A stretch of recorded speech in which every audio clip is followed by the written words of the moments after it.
Góða kvöldið, Grétar Mar heiti ég og við erum mættir hérna í sjávarútvegsspjall og gestir mínir í dag eiga það allir sameiginlegt að vera fyrrverandi togara sjómenn og tveir af þeim eru trillukallar í dag og annar á strandveiðum og hinn á grásleppu aðalega og það eru Helgi Kristjánsson, Jens Guðbjörnsson og Eyjólfur Pétursson.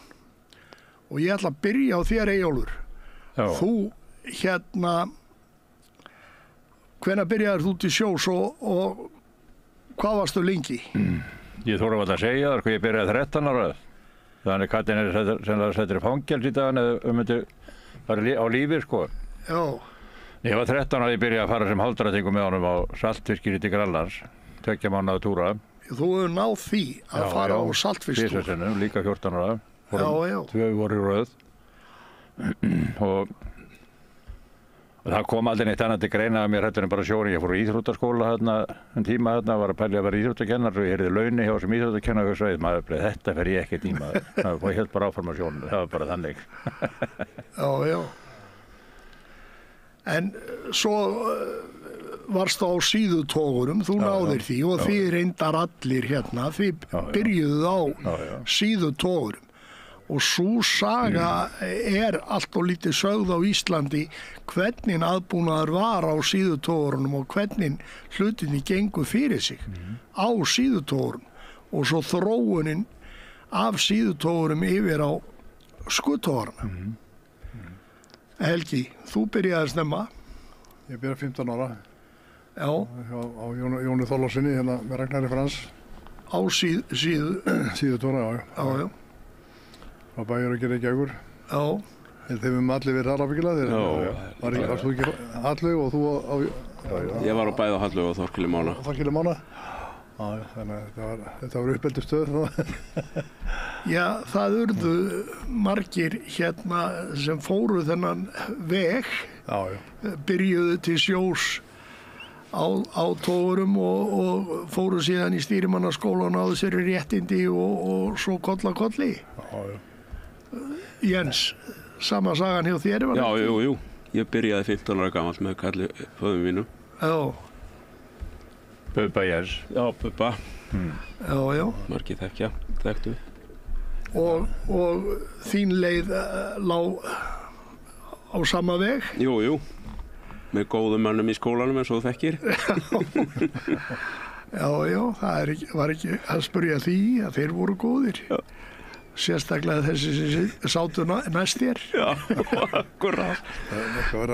En burtséð frá því. En strákar, það þessi þróun þegar þið farið af síðutogurunum yfir á skuttogurana.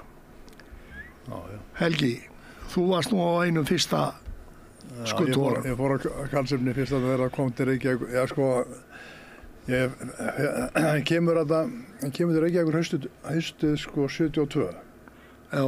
Og þá fer ég í skólan þá sem var eitthvað, svo fer ég með Ragga Frans þá var hann tekið í skipinu áramótin í jóláttur og svo með honum vorið eftir og svo var ég bara þar í mér að minna fyrir utan 1 ára ekki slátna en það var rosalega breyting að þetta svona fiskætti því, þetta náttúrulega ég veit ekki það var þetta síðutónu hvernig menn sjá það fyrir sig þetta er náttúrulega þetta er allt unnið undir opnum himni þetta undir algjöf og öðru slíku og klefarnir þetta voru 5-8 manna klefar fram í hásettarklefarnir svo ferði allt inn í þótti fínir klefar sem voru 4 manna og allir fiskur slægt og annað undir dekki í skjóli. Já, það var ekki þetta puss og... Já, það var alltaf puss sem varst að vinna í netinu. Við að taka trolli og gera bæta áleg, en all aðgerð fór fram niður í. Allt niður í, já. Það kannski verið bara peysunni bara í öllum öðrum. Já. Jens, þú fórst á Snorra Sturluson? Já, ég fór fyrst hérna með Sigurjóni á Ingólf Arnarsson. En svo bílaði hann strax í fyrsta túr og þá fór ég með honum Binna og Ögra. Já. Svo fór ég aftur á síðudegi að fór hérna einhverja 2 túra með kallinum pappa því að honum vantaði mann og ég hérna fór básmaður hérna með honum til að redda honum aðeins. Já, já. Það var farið að fækka svona á síðutórunum, það var svona búið að, það var farið að fara yfir á skutarana mannskapurinn. Búið að reynsa. Já, og búið að reynsa svona, var orðið svolítið erfitt með mannskap. Af síðutórun. Já. Menn vildu náttúrulega vera. Menn vildu fara þangað, það var náttúrulega allt annar aðbúnaður. Mikið breyting. Já, mjög. En Eyjólfur, þú byrjar þarna nær því að fara 2 saltfiskstúra. Já, svo hélt ég bara að fara með sömurinn svona milli skóla og svolítið, sko. Já. Og svo svindlaði mér inn í stýrimannaskólan, sko, já, mátti ekki að því að fættur í nóvember og var ekki 18 ára fyrir nóvember. Og svo kalli hann pabbi með mig til Jónasar þarna og þá var ég bara 17 ára. Og þá sagði Jónas, já, hann er 18 eða ekki, þá sagði Kalli, hann er 18 þess ári, sko. Og svoleiðis slapp ég inn í skólan 17 ára gamall og kláraði þarna báða veturnar, sko. Og svo fór ég hérna sem básmaður á Þorkel Mána, pabbi var það skipstjóri það, sko. Og í öðrum túrnu þá veiktist konunars Bonna sem var fyrststýrimaður hjá honum. Já. Kalli mig upp í brúmaður og segi, ég ætla að gera það að fyrsta stýrimanni. Ég bara glófti hann í konarskólanum. Já. Ég sagði, en Skúli hérna annar stýrimaður. Ég vil ekki sjá hann upp í brú. Hann er ekki með skapið sem þú hefur, sagði hann. Og það var enda ég sló til. Já. Og svo þegar ég var 20, ekki orðinn lögráða, þá fór ég fyrsta túrinn sem skipstjóri á Þorkeli Mána. Já. Og þetta var undan þá út af því ég var ekki orðinn nógu gamall, sko. Já. Þurfti að hafa, þú hefur náttúrulega verið komin með siglingatíma. Já, en það var hvað ég var ekki orðinn lögráða, sko, fyrir 21 ára sá. Það var bara að færa henni í 20 ára aldur í dag. Já. Svo fórum við til Þýskalandsmaður og Tulli, var stýrimaður hjá mér. Það var annar stýrimaður hjá mér og kallinn, Halldór Baldinsson. Já. Ég minna að hann hafi verið 49 ára gamall, sko. Svo fyrir við siglinguna til Bremerhaven. Þá vorum við að tala pappa Björgvins Halldórsson. Já, hann var pabbi Björgvins Halldórssonar. Ægilega fínn kall og mikill. Söngvara. Já. Svo fyrir við til Þýskalandsmaður og svo tökum við lóðsinn, þannig við Veser. Kemur lóðsinn upp í brúm, það ríkur beint á Tulla og heilsar honum. Og beinti Tulli og þetta kapteinninn og beinti á stráka áskotananna. Þetta var skrítið. Svo þegar við komum heim að þá trilltur tollararnir úr hlátri. Skipstjóri mátti ekki hafa toll, hann var ekki búinn að lögráða. Þeir slepptu mér. Þetta var dálítið sérstakt. En þeir hafa nú ábyggilega svindlað á því. Já, þeir gerðu það, þeir hleyptu mér í gegn, sko. Það var ekki hægt hann að hleypa skipstjórun í gegn. Við erum nú reyndar með einn tollara hérna með okkur. Já. Hann er búinn að vera það. Það er komið við það. Og svo bara erum við hérna 2 ára á hérna, ég var 1,5 ár með honum á Þorkeli Mána sem fyrst stýrimaður. Og þá var það svoleiðis að Halli Fróðadóttir brann. Fóru svona 6 manns, svo allir menn eftir, sem voru upp á þessum tíma. Já. Svo sigli ég hérna með Þorkeli Mána síðustu siglinguna. Pabbi var að hætta, hann var að gera einhverjum stjóra hérna upp í frystihúsinu. Og Bubbi Jens átti að taka við skipinu. Já. Hallegur, sko. Þetta við hérna Þorkeli Mána. Og ég átti að lofa með stýrimannsplássin að Þormóður Goða, sko, þetta með Manga Ingur. Já. Svo þegar ég kemur siglingunum að þá bara er kallaður på útgerð og þeir vilja endilega ég taka Halli og ég sagði nei, það kemur ekki til greina, sko. Það er að taka við skipinum, þú mátt gera allt í skipið sem þú mátt gera þegar þú tekur skipið, við viljum bara fá því sem skipstjóra. Og ég neitaði því bara, ég bara vilja hafa plássið á Þormóður Goða. Svo endaði með því að daginn eftir. Þá ertu bara 21 árs gamall. 22 ára. 22? Já. Og svo enda með því að Tulli nær sambandið við mig. Það var náttúrulega engin farsími þá hann svoleiðis. Nei. Þá segir hann, ég er búinn að tala um alla strákana, ef þú tekur Halli og ætlum allir að koma með þér. Það breytir náttúrulega dæminu, sagði ég. Svo bæði hann að koma með mér á skrifstofu og talaði að forstjóðan voru 2 forstjóra hjá Bæjarauki Reykjavíkur. Þorsteinn Arnalds og Marteinn Jónasson. Og endaði með því ef að handsölum það ég í 3 mánuði, ef það gengi ekki eftir 3 mánuði þá myndi ég hætta og fá plássið á hérna góðanum. En eftir 3 ár þá sagði ég upp með 3 mánuða fyrirfara og fór til Japan sem náði Vestmanni. Svoleiðis þetta stuttumáli með mig sko. En við skulum nú bíða með Japans förina aðeins. Helgi, þú tekur svo við Karlsefni mjög snemma. Já, það tek við, sko, þeir voru að skipta, sko, þetta var nú svolítið tröppugangur hafði verið annars, sko, það var, þannig hérna, Geiri var fyrst skiptur og svo tók Ragnar við, svo var Haukur Hallars minni mig, Pétur Jóhanns og Auðun Auðunsson og svo ég var 7. skiptur á 4 árum. Á 4 árum? Já, það voru áskipt, það var bara, já, á þessum 4 frá því skipið kom, ég byrjaði 76, það var 22 líka, þannig svona, eins og yfir. Já, já. Þetta var alltaf mikið breyting sem var þarna, menn einhvern veginn, ég veit ekki, sko, það bara mikla væntingar náttúrulega með svona skip, menn vildu þetta átt að fiska alveg svakalega, þannig að fiska vel sem, það var sko þýskutóri, það var eini sko þýski skutóri sem var smíðað sem skutóri alla leið, sko, narvanum var breytt þetta. Já, já. En þetta var svona, það gengið svona upp og niður, þannig að það var, ég byrjaði 76 árið. Já, já. En þú byrjaði nú líka, Jens? Jú, ég byrjaði snemma, sko. Það var svona tilviljun sem olli því. Það var Haukur Hallars, hérna sem var stýrimaður hjá pappa.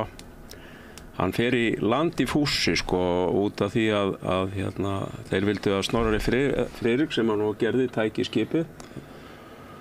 Og hérna, það verður til þess að kallinn tekur mig fyrir stýrimann, nota tækifæri sjálfsagt og bota mér hann upp. Og ég hérna stýrimaður hjá honum sumarið og svo hættir hann, sko, vegna veikinda hann haustið. Og hann er búinn að fá hérna 3 sinnum kransæðakast og var orðinn heilsulaus þetta liti. Og síðan er það þannig að Snorri Friðriks tekur mig til reynslu þarna veturinn, svo ég held að verið 3-4 mánuðir eitthvað sem hann vildi hafa mig til reynslu og okkur samti bara afar vel og þetta gekk vel og þannig að ég var áfram þarna stýrimaður og það er sem sagt það sem það er svona tilviljanir sem valda þessu að Haukur fer hérna í land og sinnast við útgerðina og það verður til þess að ég geng hérna upp svona ungur, sko. En þið eigið það allir sameiginlegt að hafa byrjað mjög ungir. Já, það verið störa. Já. Það er ekki mörg dæmi svona hliðstæð þessu. Ekki á togurunum, veit ég alveg. Ekki á togurunum. Manna Þorsteinn Vilhelmsson, hann byrjaði mjög ungur líka. Hann var 24 ára, held ég. Já, 24. Jú, en að byrja bara rúmlega tvítugir, það þótti sérstaklega á togurum á þessum árum. Það er það. Krakkar sem er 22 í dag, mann er alltaf verið búið að ferma á. Ég segi það. Það er einhvern veginn bara svo breytt einhvern veginn. En þá heima hjá mönnum. Þroskast snemma. Þú fórst til Japans að sækja sprungu nýjan Skudora sem var byggður í Japan. Já. Við fórum hann út í Þú segja okkur sögur af því. Við fórum út hann til Þjóðatíð og Kristinn Pálsson til að sækja togarann, eða sko til að taka við honum. Svo hérna, þegar við komum út, þá að tekja mót okkur eins og þjóðhöfungjum. Voruð þið það ekki?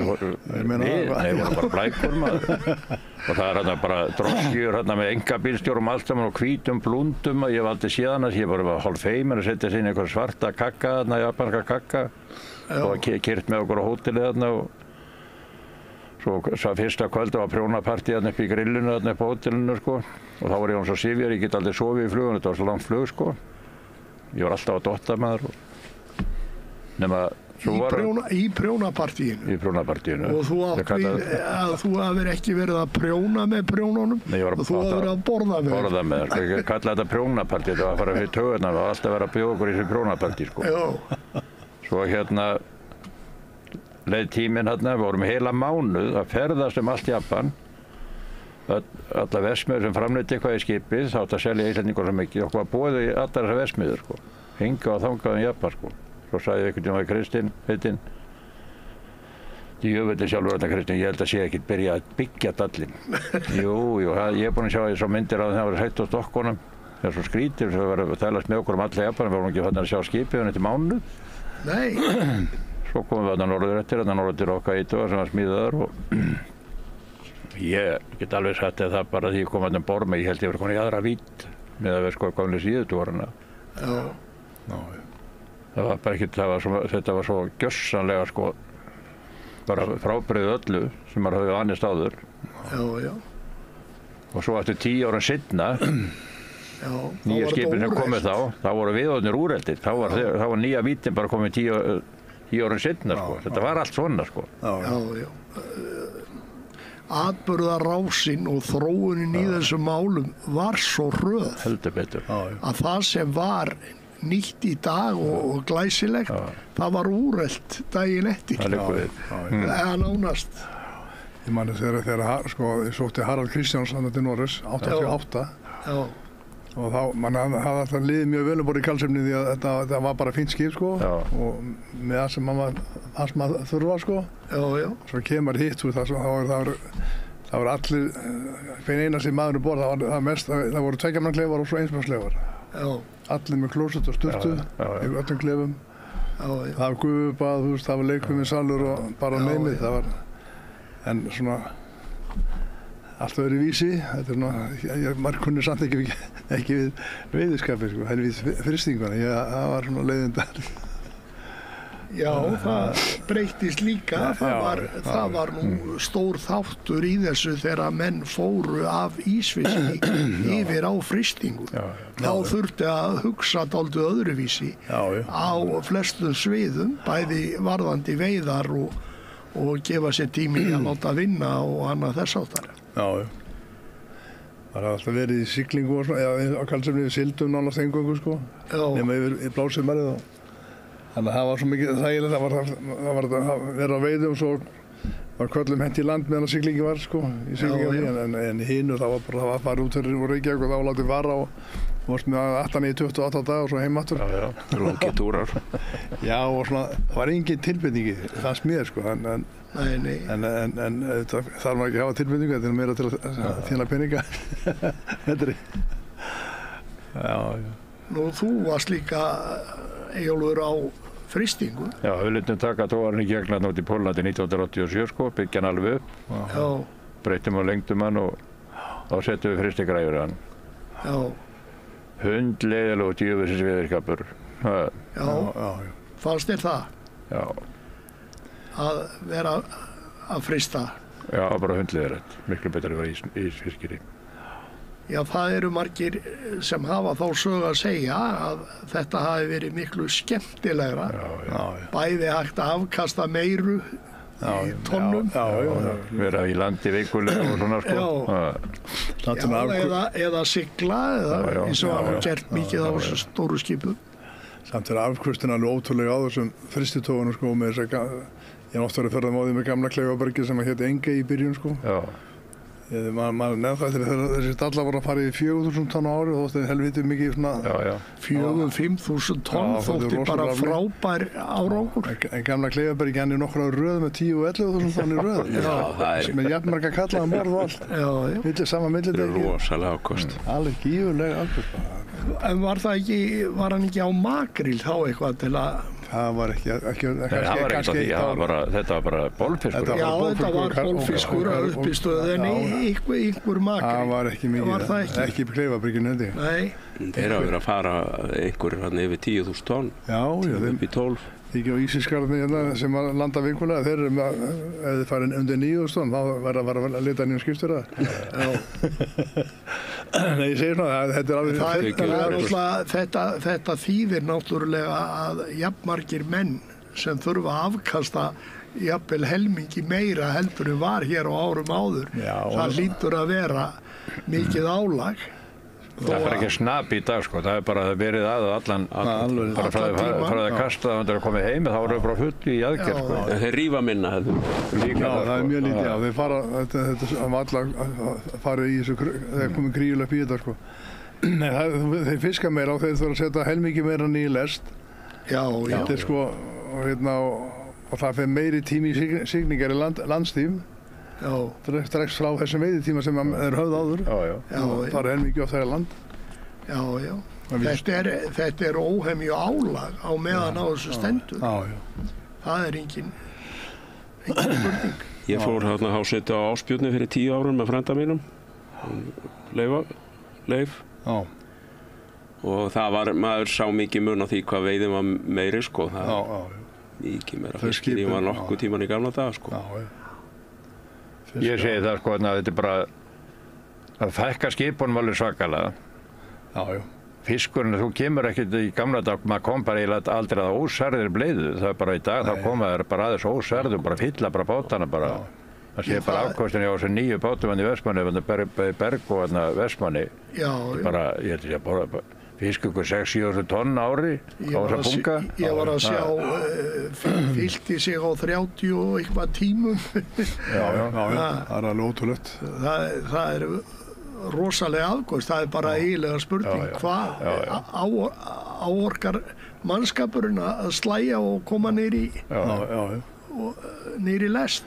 En svo, meðan stundur að tala um þetta við, sko, ef menn fara ennþá lengra eftir, sko, við Sigurð og þá, síðutúrarna þýsku, þeir voru að veiða 7-8 tonn. Já, Mæi í Hafnarfirði, 5-6 þúsund tonn.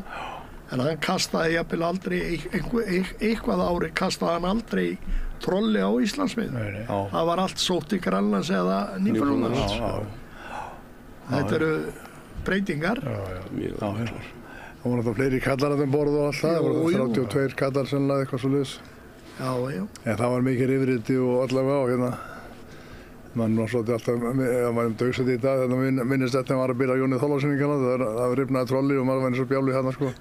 Það hafði reyndið að fara á sjóinu námskeið hérna hjá Reykjavíkurborg. Og svo, ég hafði ekki verið með hníf á mér, sko. Og Raggi, hvað er þetta? Hanskotin er þetta, drengur, ertu ekki með hníf? Veistu hvað það þýðir? Maður kann nú vel að segja. Ég veit það. Það er svo kruntul og sóra, drengur. Það verður náttúrulega menn að koma með hnífana sjálfið. Það var ekki skaffað að borða í skipu. Það var að kaupa á, sko. En ég man nú bara lengi vel að þá átti maður alltaf vasanum í vasanum. Og þó maður fær í spariföt. Ég alltaf með vasanum. Skeið nú ekki oft en kom fyrir að þá var maður vasanum með sér. Ég alltaf með vasanum og ég er með mig núna til öryggi, sko. Er það ekki? Það veit aldrei hvernig maður lendir. Nei. Þetta var eitthvað gott, sko. Það vissi náttúrulega ekki hvað þetta þýddi, maður hló bara með köllunum, sko. Það er ekki hugmyndir hvað meining væri. Ég talaði um Sigurð og Mæi og sett alla þarna, Jón Kýrimára á Mánanum þegar karfamóki var þarna 90 hengur á Kúlusúk og þar þarna, Austur-Grænland, sko. Og þá mætti þarna, við löndum eitthvað kringum 400 tonnum á Mánanum, sko.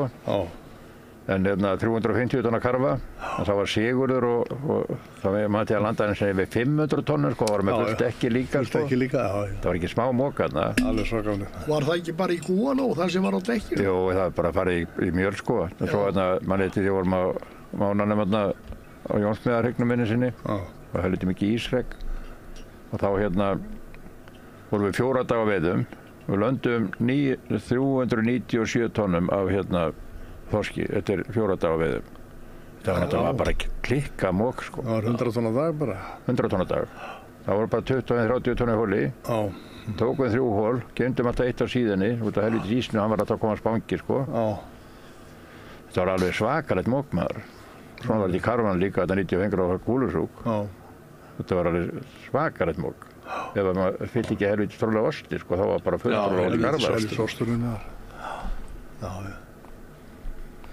Þetta er, veit ekki, þetta er eins og segja, sko, það er engin,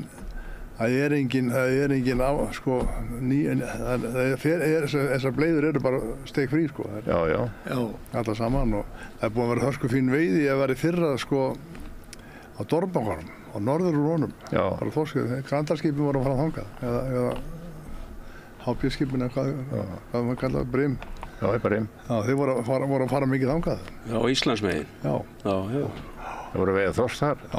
Fullandi þorskmaður voru bara. Og var það ekki á Grálúðslóðinni líka?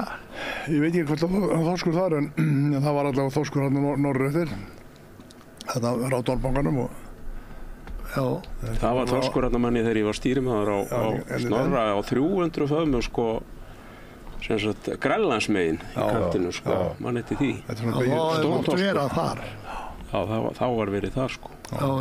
Það var Grænland opið. Já. Þetta vilja safnast víða fiskur, þetta náttúrulega milli straumar og kuldaskil og allir djöfellin sem að... Jú, þetta nú oft í hitaskilunum eða kuldaskilunum. Réttu megin við þau. Það málið. Það bara ekkert varðið í dag, maður nú fylgst með öllu á þessu helvítis AES, að maður ekkert að það stelast eða neitt, sko, þetta bara rugl, maður. Svo landhelgislínurnar eru líka heilaga núna, Eyjólfur. Ég segi það er bara skelfileg, sko, það voru alltaf að þetta tegja á þeim í gamla dag, sko. Það er svona þrýstaður. Lítið svona? Já, lítið eftir 6 mílur. Já, það er eitthvað mikið tegja. Það er alltaf að viðkynna í dag,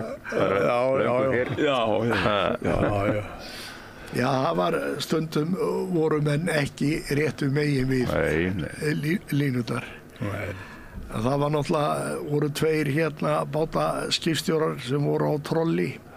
Annar hét Magnús fyrir innan og svo hét hinn Magnús langt fyrir innan. Og þá voru þeir... Á lundin eða ekki? Já, við skulum ekki vera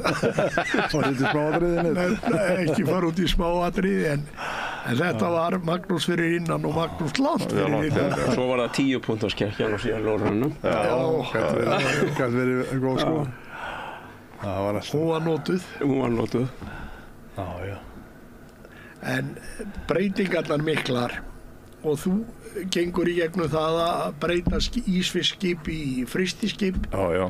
Og eftir það að þú varst komin á frystingu þá fóru ljóminn af þessu eða hvað? Þetta var bara drullu leiðilegur veiðskapur. Það var bara að segja þetta eins og sko. Það er ekki fjölga hettingu borð? Jú, svo fjölga náttúrulega og vorum við alltaf 15 sko og 16 á ísfiskinum. Já. Hvað voru ekki 22 minni mig, en það er náttúrulega ekki neitt með á gömlu tóarna. Ég var með 32 alltaf á mánunum og allir. Síðan 32. Það voru 32. Það var alltaf margir í vél og það var loskut. Já. 5 í vél. Það var fullt af möblum líka, sko. Já, það voru ekki 4-5 í vél og 5 í vél og tveir loskutamaður. kokkar eða kokkur og aðstofakokkur. Við vorum áfram í loskutamenn sko á skutuvorum. Já. Við vorum áfram með það þegar það kom sko. Svo ekki 24 lengi vel á stærri tólum sko. Það fóru 32 minni 24. Já. Það var aðstofamenn í vél, 2 eða 3 allavega. En svo veið að færa þróunin, að fara úr bobbingunum í rockhopperina og hérna breyting á hlerum og annað þess áttar. Þetta hafði allt mikil áhrif og náttúrulega með rockhopperunum þá minnkaði rifrildið og annað í þeimdúr. Já, svo held ég að hleraðin hafi haft svo mikið að segja í þessu bara. Stærri hlera, maður held alltaf stóri hlera myndi vera eitthvað verra. Þeir ráða betur við trollið, þeir rífa þetta betur sundur og halda þessu bara kláru. Já. Stærri og svo var þið að vera með hlera sem að sko er bara frá botning. Já, síðan komu strákar sko og það voru, þú vissir lengdin á milli hlerana. Hleranemar. Já, svo staðsetningin, ég held að svo náttúrulega plotterana plotterana og þú vissir alveg upp á sentimetri nánast hvar þú varst. Akkurat. Og ekki bara það heldur varstu með aflanema á poka og belg og allt hefur þetta að segja og hjálpar þér og ef það slitnar leggur eða eitthvað þá sérðu það strax á höfuðlínumælinum. Já, bara það sko, eins og höfuðlínumælinn sko, ég manni fengum 1985 fengum höfuðlínumælinn, en þá mátti ég velja einhvern veginn fengi höfuðlínumælinn eða aflanema. Já. Ég valdi höfuðlínumælinn. Það er þar á fúrunu og þá allt í einu maður bara sé þegar trolli var að setjast. Maður viss áður til að bara setja maður... Þeir kannski smá... Já, og aldrei minni tvisasinnum og það var lengi verið sko þegar maður með þrefaldar lengt sko með gamla enskunleirana á dýpinu. Það var alltaf gamla dagar, sko, bara 100 famma dýpi voru settir 350 fammar. Já, 50 auka svona til að vera öruggur að þetta væri í botni. Þetta var alltaf í botni, sko. Svo þegar maður feikar helvítis höfulinum eða, þá bara 2,75 og það var í fanta botni. Sko 1100 kíló lera, sko, þetta var það sem menn voru með. 11-1200. Já, fyrst. Fyrst sko, já, fyrst var náttúrulega bara með ennsku lerana, svona kassa, fjárhúshuðrirnar sem við kölluðum. Já. Svo fara menn yfir þessa norsku sem eru svona óval sem að hleragenni var að smíða. Það voru egglaga. Já, svona spóraskjulaðar. Og Jósát náttúrulega smíðaði stálhlerana og það var svoleiðis, eftir 12-13 fyrirmynd var það ekki. 12-1300 kíló, sko. Já. Hann var með fyrirmyndin var franski lerarna. Já, það komu franskir hlerar. Já, svo þýski líka. Ég man að menn höfðu áhyggjur að hávaðanum í járnhlerunum fyrst. Já. Það var svoleiðis, sko. Það var borðhjálmarandi í Karlsefni, það var maður sem hafði verið sko á Karlsefni, hann var fullorðinn maður, hann hafði verið básmaður á sko þetta skip sem ég var með, það var þriðja skipið sem hét Karlsefni, sko. Já. Hann búinn að vera allan söguna og hann byrjaði í elsta, sko. Svo var hann básmaður á miðskipinu alla tíð. 32 ár. Svo kom hann til mín, það var smá tíma, hann vildi fyrst ekkert vera á skutur og hann ætlaði ekki að loka sig inn í einhverju dós en ég var alltaf eitthvað, ég keypti út í Þýskalandinn sem við vorum að byrja við í Rósagarðinum þarna 81 eða 2 og þá var helviti mikið straumur þar þannig að ég fór yfir port þarna hjá Norsi í Þýskalandi og keypti notaða hlera bara sem þeir voru bara nánast hættir að gera út. Þeir áttu nóg svona dótið og ég keypti hlera sem voru 1500 kíló og alveg númurinn er stærri heldur en Jobbi hefði verið að smíða og svo fekk ég svona rosskúlu sem voru 400 kíló fyrir aftan þetta saman og það var svona þykk jörð að við spómingunum og ég man alltaf þegar kostuðum fóru beint á veðar frá Þýskalandi kostuðum og ég man alltaf þegar Tommy Ganni hann stóð aftar á skuturinu þegar vorum að kasta sko og láta hlerann að fara og hann var bara niðurlútið þannig gekk fram dekkið sko og svo við brú og Helgi minn, þetta kemur aldrei aftur. Hann var svo viss það sko. En svo eru menn sko að fyrir mennuð með 3 tonna lera sko. Já, og meira. Meira, já. Þetta er Já, og draga 2-3 troll á eftir sér. Já, sko 29 metra tógarnir þeir eru með allir yfir 2 tonna lera. Það var að nýtt skip í Hafnarfjörð verður úr Þorlákshöfn þarna Sigurbjörgin. Það er gert ráð fyrir því að hann verið með 3 troll. Já, hann er með 4 tómundur. Menn er búin að vera með þetta í Noregi sko, við ákveðna í rækjunni sko. Já, 2 troll eru náttúrulega bara, það eru flestir í dag með 2 troll. Það er bara ekkert með minna líka. En 2 og margir búin að vera að reyna 3 og þeir segja bara það. Fiska bara mikið meira. Já. Þannig að þessar breytingar eru gríðarlegar sem hafa átt sér stað bara síðustu 20-30 ár. En það er eitt sem að með þess að höfuðlunum og allt það var náttúrulega bylting en svo ertu bara, í dag ertu með, þú sér alveg hvað hleraður er langt frá botni. Þeir eru hættir að vera með þá í botni, þeir bara draga það rétt lausa frá sig. Og þú veit með hvað er langt á milli þeirra, hvernig liggi sjónum og allt sko þeirra. Já, þú sér þetta allt. Allt saman, þetta er náttúrulega hjálpar allt saman til. Ef menn tilhengar sér þessa tækni. En náttúrulega sko bobbingalengjan eða rockhoppurarnir, þeir eru alltaf í botni. Já. Það er alveg, þó að hlerarnir séu lausi við, en þeir eru náttúrulega fægðir þessir hlerar í dag.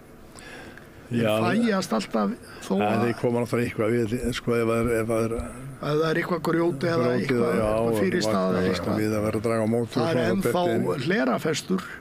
Já, ég veit það reynilega ekki. Ég bara hef ekki það, sko. Svo er þetta autotroll, það ekki hífa á móti bárunni og... Jú, en það er nú ekki alveg svo kvikt, sko. Ég hef aldrei unnið með því, svo það ekki. Það er nú ekki eins og maður hélt, sko. Ég byrjaði með þetta á Haraldi Kristjáns þegar ég byrjaði þar og þá var búin að hafa þá hugmyndi að þetta væri alveg myndi að spinna út og inn alveg bara. Það gerist ekki þannig. Þetta skeður hægara. Já. En það jafnar við. Það er heldur troll. Ef allt er eðlilegt þá er það að halda þessu beinu á þetta manni. Já. eða það þarf samt oft helvíti lítið til að mig ekki liggja utan í bremsur eða neitt til þess að rugla viktina, sko. Já. Það er. Já, þetta er bara tölvustýrt. Já, þetta vinnur bara á að vikta, þetta viktar bara á ef annar er þyngri og það slækkar hans í hann, þannig að það er jafnir. En ef önnur bremsan eitthvað liggur utan í það og það fer hann að rugla það, sko. Í bröttum köntum, sko, það getur munnað 15 föðmum. Ég átti ekki einast ári fór með brekan þarna, sko. Svo fór ég austurhorni á babbagrunnan í brattakanti þar, sko. Ég kallaði bara í vélstjóranum við frú, er þetta eðlilegt? Hvað er eitthvað bilað? Það voru 15 föðmum munnur. Þú bara drakkaði svona bröttum kantir og hýði upp, voru 10 tonna karfa. Maður var alltaf með í druslu þegar maður dróði í öfnu þarna, sko. Þetta var bara svoleiðis. En þetta, sko, talandi þróun og veðurfari, ég var með hampinu þegar ég byrjaði, sko. Það var hampur í öllum trollum, sko. Og þegar kallinn var að þvælast á Grænlandi í Hörkugata, vetrartúr sem ég fór með honum. Og svo var eitthvað gríðulöf og hélt maður bara netinu svona aðeins, þá stóð það bara svolítið, svo gæti maður bara bætt á þess að vera að beygja sér neitt, sko. Þetta er engin lygi, það var svo galt maður. Það var mikið frost. Mesta byltingin var þegar að byrjaði að koma sér gervefni, maður. Já, nælóni. Ég man að pabbi byrjaði með þetta Marco-net þarna. Já, frá Marco. Já, frá Marco og það var algjör bylting, sko. Algjör. Það er alveg svakalegt. En menn voru tregir að taka þetta fyrst, sko, og ég man eftir að við fengum allir úr strákarnir og mamma fekk steikar að setja því að hann var svo ánægður, sko, það rann alveg út hjá honum með netin eftir að kallinn var búinn að gefa þessi meðmæli og allir hinni fóru að taka, sko. Já, þetta voru bara þessi þróun að fara úr hampinum og fara svo úr bobbingum í rockopper og allt þetta. Og eins og við höfum verið að tala höfulínuhæðina og hitan. Já, og hitan. Hann er rosaleg breyting, bara að vita hvað hitt þetta niður. Já, þetta hitaskilning hvar þau voru. Þetta höfðu bara skipstjórar í gamla daga höfðu ekki hugmynd þetta. Þetta kemur upp þetta í kringu 1980, þá fer þetta að koma. Þetta kom með Japanunum. Já, höfulínmælirinn. Það bara, það voru svo illa vasseldir, sko. Þetta voru svo dýrt. Það var bara kassirar, sko. Já, þetta var sko þráðlaust nefnilega, sko. Það er svona viðkvæmur búnaður. En þeir voru ótrúlega góðir þeir náðu sem þetta og það fylgdi með eitthvað sílikon og svona. Já, menn pessuðu upp á þetta og þetta var undir bobbingan og berjast í dekkið. Það var alveg ótrefandi helvíti, sko. En síðan hættir þú á togara og tógveiðum og fórst á handfæri. Strandveiðar? Svona fyrir 23 ára. Ég var svona búinn að vera að vinna í landi. Ég voru að vinna því á íslensku sjávarafurðum og líka í skipatækni. En ég er búinn að vera á trillum, síðan svona eiga trillu og vera trillast núna eiginlega meira heldur en ég gerði eftir ég hætti að vinna. Þá er maður meiri tími í þetta. Við gerum út frá sama stað af henni. Við sjávarstötu. Nú. Hafnarfirði, maður. Aðalstaðurinn. En Jens, þú ert að...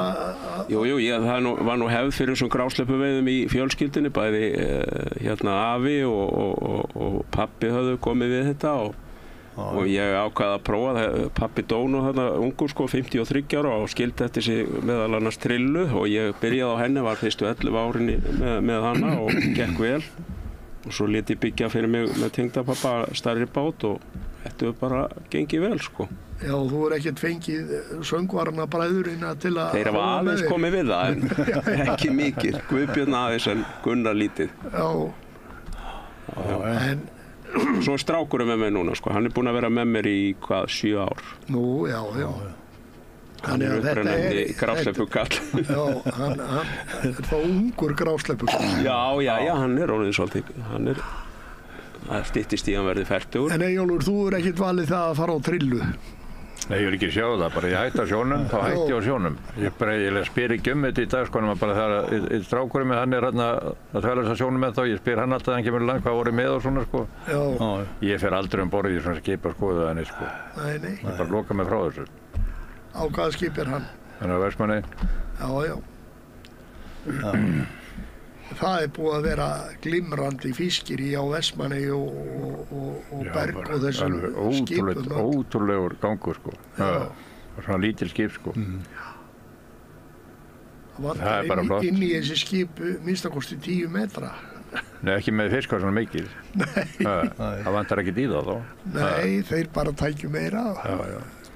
Nei, þeir komum bara inn kannski að tekja daga fresti með 80-90 tonn. Þetta er ótrúlegt alveg. Vestmannaey í dag, er það einn sem var smíðar í Tyrklandi? Nei, það voru smíðar, skal ég segja, voru ekki 8 eða 9 dallar sem var smíðar í Noregi. Já, Noregi, já. Með 2 skrúur og 2 vélar. Já, eitt af þeim. Og það er ekki bungan að framan. Nei, ekki á þeim. Ekki þessu litlu, sko. Nei. En fáður að vera eitthvað innara ef þau eru minni eða hvað? Þau fá að vera upp að 3 mílum. Já.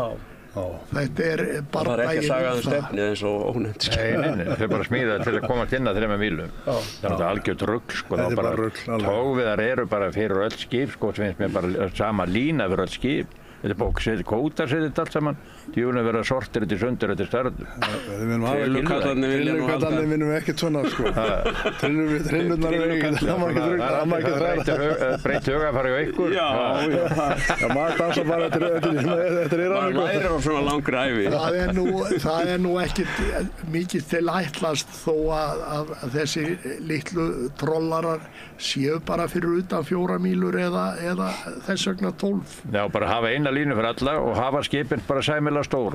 Það er bara þannig. Já, þá ertu bara að tala um... Helgi, við höfum ekki bandað maður þarna. Nei, mér heyrðist ekki. Þá ertu bara að tala um 10 frystiskip sem eiga að sjá þetta. Nei, og ekki frystiskip niður. Það var bara ísfiskara. Hann er bara á móti öllu. Já. Ekki á öllu. Ég er bara með því að hafa bara ísfiskara. Jú, það eru þetta... Sko, galli við frystiskipin að þau er ekki að hirða allt sem kemur upp úr hafinu. Jú, er það ekki allt þeir eru ekki að hirða hrygginn úr fiskinum. Þetta verður bara skilt að hirða allt. Já, þeir gera það ekki. Er ekki konum sem nýju með bráslu? Þeir eru ekki að hirða gelluna af hausnum og jafnvel ekki hausinn. Nefna stæðstu hausan. Já, ég held að sé orðið eitthvað, sko, þetta hann verið að gera betur og betur alltaf í þessu. Fyrstulega hefur náttúrulega frystitónum fækkað alveg svakalega, sko. Úr 110, 20 niður í eitthvað 30 eða ég veit ekki hvað það er. En ég held að nú þessi stærri skip séu, sko, farin að frysta hausana, komið hausa og þeir frysta eins og í grálúðinni. Já, þá frysta hausin og sporðin líka. Já, þeir gera það á grálúðinni. Og jafnvel á karfanum líka. Þeir eru að hausa, því þeir selja karfahausinn í beitu. Eða var tímabilið svoleiðis þeir voru að selja þetta í beitu bæði á Nýfundnaland eða Kanada og fyrir humargildrurnar. En þeir hirða ekki lífurina. Þeir eru ekki lífurina? Nei. Við erum alltaf lifur á Vestmannaey, sko. Já, það gerðu það. Ísfiskstofurarnir gera það allir. Þeir hirða lífurina, þeir hirða ekki lífurina. Þeir eru einhverju með bræðslu borðið sitt alveg? Það eru, ég held að séu bara 2. 1 eða 2 sem eru með bræðslur og hirða þá allt saman. Guðbryggja var með þetta, Geiri sagði að nota mjög ljót á súrmörkina. Mótana? Já. Í morgunmat. Það var einhverju vitan ekki alveg það. Já. En þetta er dálítil afturför að því leyti að þeir eru ekki að hirða allt. Ég man að þegar vorum að hirða lifurinn á síðutórnu, þetta var ægilegt brambás með þessar körfur nýþungar í lifrakallinu. Skjótist aftur. Það var ekki það að sinni að launaseilin okkur skapa hlut var sem ekkert lifur. Þetta var ekkert upp úr þess að hafa. Nei, en núna er bara verið að borga ágæti sverð fyrir kíló að lifur. Já. Þetta var nú stór hluti sko í eldgamla daga þegar afi var í þessu, þá var það lifra peningur sem var hann var bara upp í staðan sko. hann var bara upp í staðan í launum á sérstaklega stóru skipunum bottvörpungunum það var en það verið að borga 220 krónur fyrir kílóa lifrin í dag, þannig að það fáránlegt að henda þessu. Já, auðvitað þarf það að vera þannig ef þetta verið að nýta þetta allt það saman. þarf að nýta þetta. Og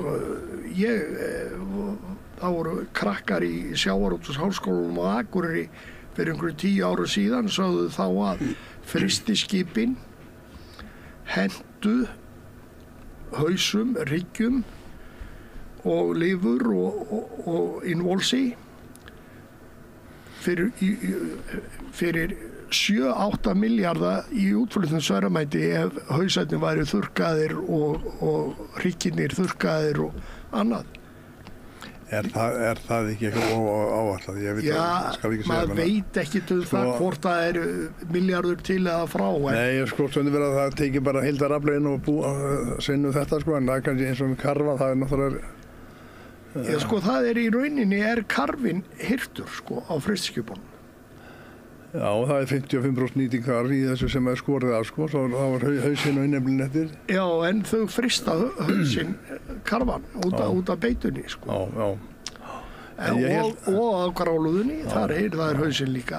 Ég held þeir var að heyrða líka, sko, hausinn af þorski og þorski. Þeir ekki að ufsa ísu hausana af því og ekki hryggina. Þannig að það hægt að bæta meðferðina á þessu og furðulegt að það skuli ekki vera. En einhver markaðar fyrir ísuhaus eða ufsahaus? Ég veit það ekki. Það allt hægt fyrir Nígeríu, það hægt að hirða þetta allt saman. Þetta allt verðmæti. En mér þetta, sko, það auðvitað, sko, ok, ef þetta það ég veit, svona ég var nú helviti mikið ellendis að vinna þegar ég var í þessu spilbrans, ég var að selja tófvindubúnað og vindubúnað í skip og þá varum við alveg í Argentínu og Chile og þar eru fyrst, sko, þeir eru með bræðsluborð, en ef eitthvað fer út fyrir skip og ég veit, þetta í Namibíu og við líka, það allt saman hakkað. Það fer ekkert heilt fyrst ekki, það allt saman alveg krönsa niður og þeir vilja meina það, þetta náttúrulega leysist betur upp í, þetta er fiskamatur. Já, þá er bara að gefa í fiskabúi. Það var eitt góðu skiptur sem sagði það einmitt, hann var á síld eitt haustið á Tóra, og þar var einmitt þetta, menn fengur síldveiðileyfið með átt að hirða all annan afla og hann var að flaka borð eitthvað svona og svo kom upp til spurning, hvað ertu ekki að hirða þetta? Og ég hirðum allt og við búum til fiskafóður úr því. Og það var, mennum, helvíti það flott. Þetta nánaður. Það var bara hakkað. Það var hakkari við leirsportið. Já, og það auðvitað, sko,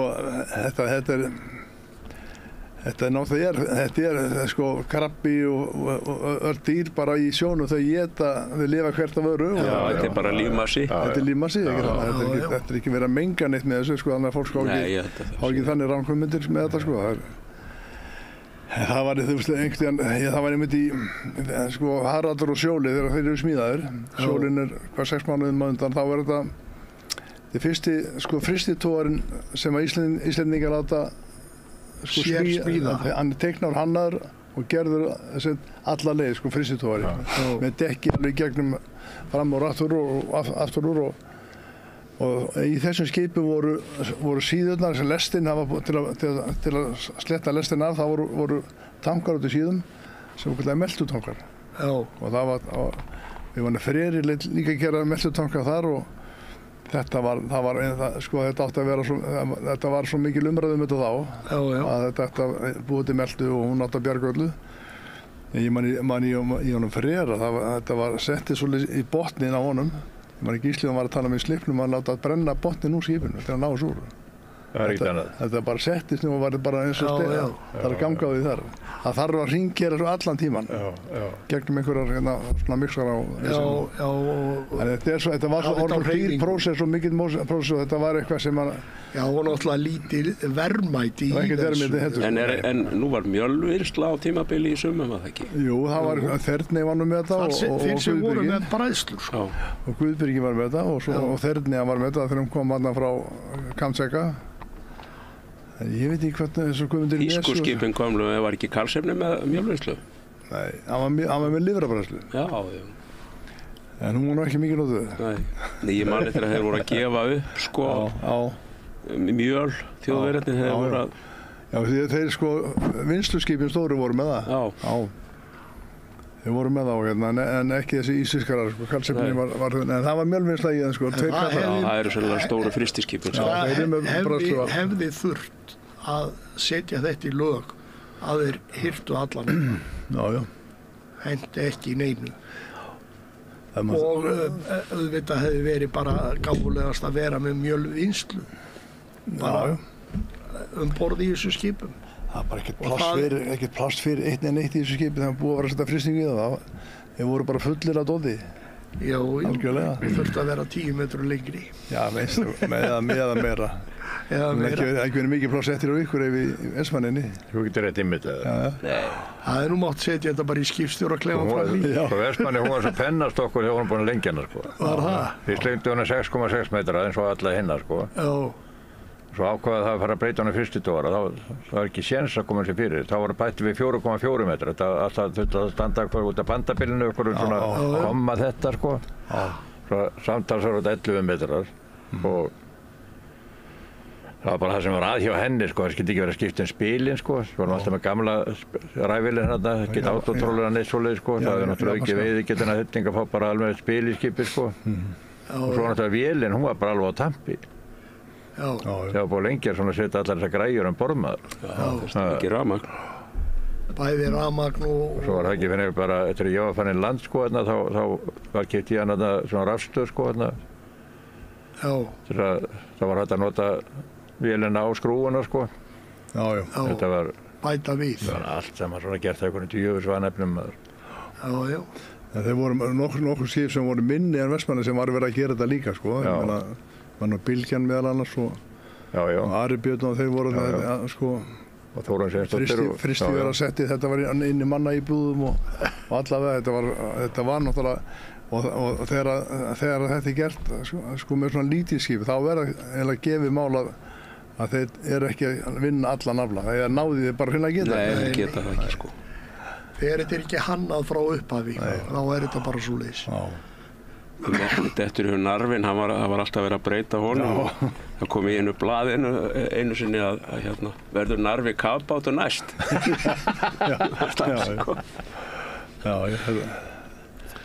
En strákar, þetta er nú að klárast hjá okkur en Eyjólfur, þú hefur frá einhverju skemmtilega að segja.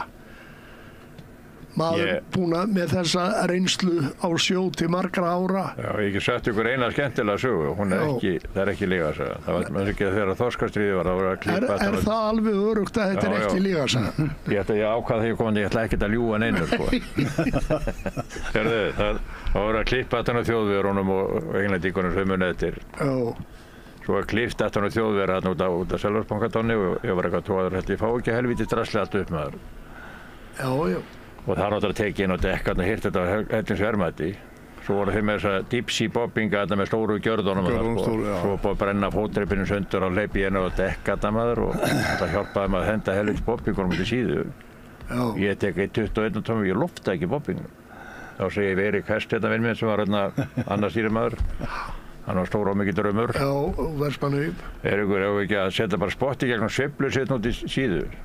Hvert á þetta að fara? Þetta síður sagði, hann tók hann bara eins og handbolta bara. Og hendur og ég bara glátti og rauk á næsta og ég lóta. Far þú upp í brú, ert ekki að þvæla þetta við vinnandi fólki, sagði hann. Þetta var alveg brandar, sko. Svo nokkrum árum setna þegar hann sá að netavest að vera samtók. Og það var Gauji frendi, Gauji Ingibers, sem var skildið mér. Það var hann að vinna með honum. og hann var básmæður á kallanum pappa fyrsta túrin sem ég fór á Þorstein Ingólfsson til Grænlands sko. Hann var svona rosalega sterkur sá maður. Ég held að hann var ekki svona sterkur þegar Eiríkur Hestur sagði við mig í höfuðar hann hraustur hann Gauji frændi. Nú, Breki var að koma í land og var í bobbingu fullur af sandi og ég ætlaði að henda honum á bryggju og lofta honum ekki. Þá kom hann og henda honum á bryggju. Hvað segirðu segi? Svo ég fór upp á bryggju og ætlaði að henda honum á vörubílinn. Og ég lótti hann ekki, þá kom hann og henda honum upp á vörubílinn. Ég bara, hvurslags fóður og krafti var í þessu manni maður. Maður hefur heyrt þetta af þessum kallinum. Já, hann var svakalega hraustur maður. Blessuð sé minning hans. Og þeirra beggja. Menn er svona náttúrulega sterkir. Heldur betur. Það er einn og einn. Eiríkur lék nú í... Já. Svona snýr upp á teskíðina. Svo tapatu var í. Æðislegur karakter maður. Það voru náttúrulega margir skemmtilegir og eru ennþá margir skemmtilegir í Vestmannaeyjum, karakterar. En strákar, Jens? Já, ég man eftir einni skemmtilegri sögu. Það var þannig að við vorum það var verið að taka trollið, ég held að nú verið einhver staðar þetta fyrir vestan og það kemur svona, menn sjá að það er einhver svona málmtunna í belgnum og það upphefst þessi svona spekulasjónu hvað þetta sé og þá verður kallar einni á þetta, ég veit alveg hvað þetta er skuttogarabobbingur. Þá heldur menn að það var einn svona allt öðruvísi sko, bobbingar á skuttogurinu heldur á síðutórum.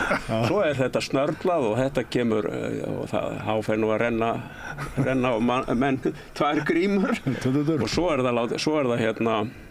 er það híftið fyrir í pókanum og þá er þetta tundudufl sem var búið að gata af sennilega réttum og það rökk í sundur þegar það kom yfir og ég hirti nú að í lokið sko, rökk af.